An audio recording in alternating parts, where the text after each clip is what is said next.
paling terkenal dari sistem regulasi gen pada bakteri Escherichia coli. Sistem ini ditemukan oleh Francois Jacob dan Jacques Monod pada tahun 1961. Mereka memperkenalkan konsep bahwa gen-gen yang memiliki fungsi serupa bisa dikendalikan secara bersamaan melalui sistem ini yang disebut dengan operon. Jadi ada fungsi utama operon laktosa, yaitu untuk mengatur produksi enzim-enzim yang diperlukan dalam metabolisme laktosa, yaitu gula disakarida yang terdiri dari glukosa dan galaktosa.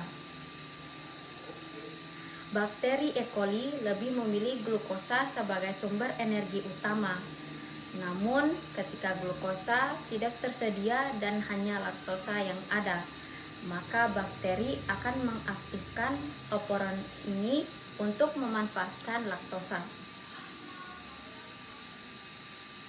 Struktur lakteron operon terdiri dari 3 gen struktural, yaitu ada LACZ, di mana mengkode enzim beta galaktosidae yang memecah laktosa menjadi glukosa dan galaktosa. Yang kedua ada LAC-Y, di mana mengkode permease, yaitu protein membran yang memfasilitasi masuknya laktosa ke dalam sel.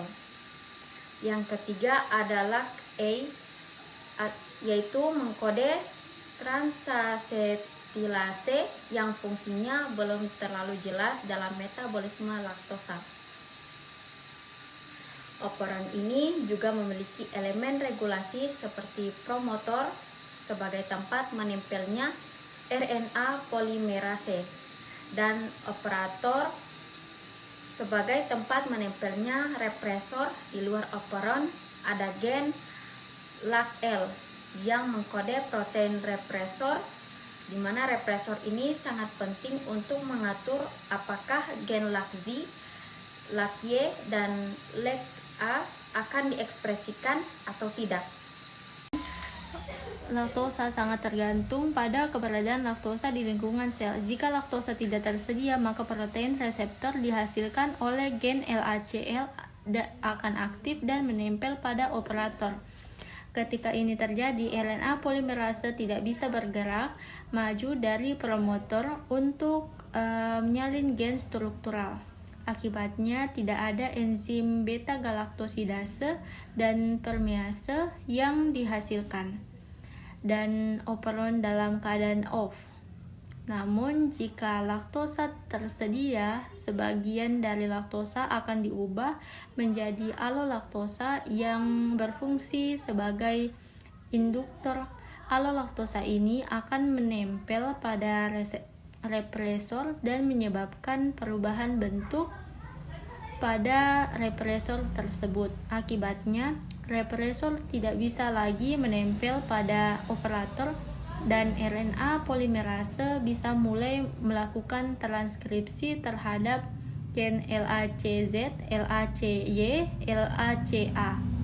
Dan hasilnya adalah produksi enzim-enzim yang memungkinkan bakteri memetabolisme laktosa. Selain dikendalikan oleh keberadaan laktosa, operan laktosa juga dikendalikan oleh tingkat glukosa dalam lingkungan. Ini disebut regulasi positif yang melibatkan molekul CAMP dan CAP. Ketika glukosa rendah, kadar CAMP meningkat. CAMP akan berikatan dengan CAP membentuk kompleks CAP sampai CAMP. Kompleks ini akan menempel di dekat promotor LAC operan dan membantu RNA polimerase menempel lebih kuat, sehingga meningkatkan transkripsi. Tetapi jika glukosanya itu tinggi, kadar CAMP rendah. Kompleks CAMP sampai CAMP tidak terbentuk dan transkripsi operan laktosa tidak efisien, meskipun laktosa ada. Jadi bakteri tetap memilih glukosa sebagai sumber energi utama.